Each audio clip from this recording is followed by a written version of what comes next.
Honorables, the presiding judge and judges and chief judge of the Court of Appeals for the state of North Carolina. Oh yes, oh yes, oh yes. The Court of Appeals is now in session. God save the state and this honorable court. Please be seated. Thank you, Mr. Ellis. Good afternoon. Welcome to the North Carolina Court of Appeals. We have one case for oral argument this afternoon. Case of the North Carolina State Bar versus David C. Sutton. Are we ready to proceed? Yes, Your Honor. We'll hear from the appellant.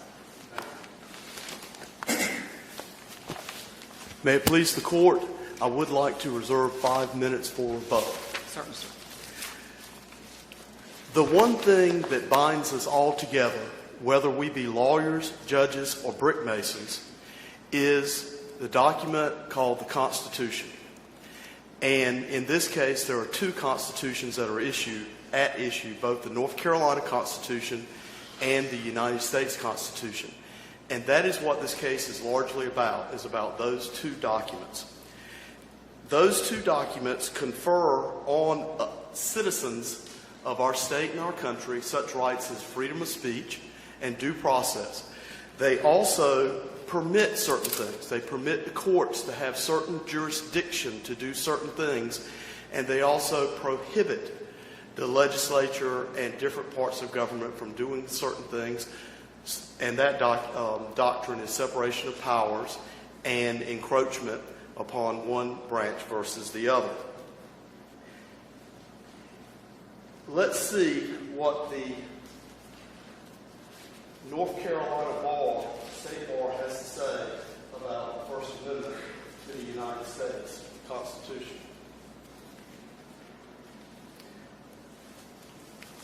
I'm showing the court right now page 529 from the record on appeal, and I will point your attention to, I'm trying to zoom this in. What, if any, freedom of speech rights does the State Bar say that attorneys have outside a courtroom, and list all such authority for that position/opinion? Answer. Objection. Plaintiff objects to this interrogatory on the grounds that it is vague and ambiguous, calls for the mental impressions and legal opinions of plaintiff's counsel, impermissibly seeks to obtain work product by requiring the plaintiff to perform, and you can read the rest of it. My argument eliminates the need to go there if, in fact, my position is correct. The first thing you should do in any case, and I submit that's the first thing that we should do as well, is to determine whether or not the entity that issued this order of discipline, which is on appeal, had the authority to do what it did. So the first thing we need to do is look to see who brought this action. And that would be the North Carolina State Bar brought this action. This is also from the record. The page number would be in the part that's black, but you can't see it, but it is from the record. And I draw your attention to the point where it says the bar is self-regulating, receives no taxpayer funding.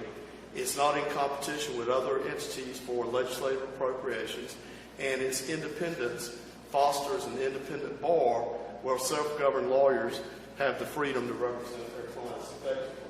So this is the bar saying that it is really not in any part of government. And I'm sorry, sir, you said that came from what location? This document? Yes, sir. It's from the record. It was something the bar published. It's attached to one of the motions. It's in the record on appeal. If that was your question, Your Honor? Yes, sir. Okay, I'm sorry. Where it's black is where the page number is, and I can get that for you later. No, sir, that's fine. I just want to make certain it's not. In the very next page as well, and I can tell you, it's around 1440 to 1450 because of the page I'm getting ready to show. Then the bar says it is more than a government agency. And it goes on to say how its new headquarters stands as a testament to the vital role. It will be consonant with the State Bar's tradition of dignity and independence, and will evince a commitment to the ideal that professional self-regulation is good government now and always. Now, this was attached to a motion in the record, and this was the next attachment. It was something produced by the Administrative Office of Courts, the judicial system in North Carolina. And it says it's done by the Office of Court. The reason that this is important is because it lists all the different entities which are in the judicial branch. And then it relates some that are related, and as you see, I've highlighted for you the Judicial Standards Commission. The Judicial Standards Commission has a specific reference, doesn't name it, but it says the legislature can form this entity in Article 4, Section 17 of the North Carolina Constitution, which is not so at the bar. Now we go to the next page of that same document, also for the record on appeal. You can see that it says related entities, agencies not under the judicial branch, and that is the North Carolina State Bar. So the court say that it's not in the judicial branch.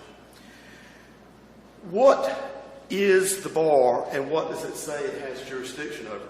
Well, the bar claims it has jurisdiction over every lawyer and every judge and every citizen that it deems to be practicing law without a license.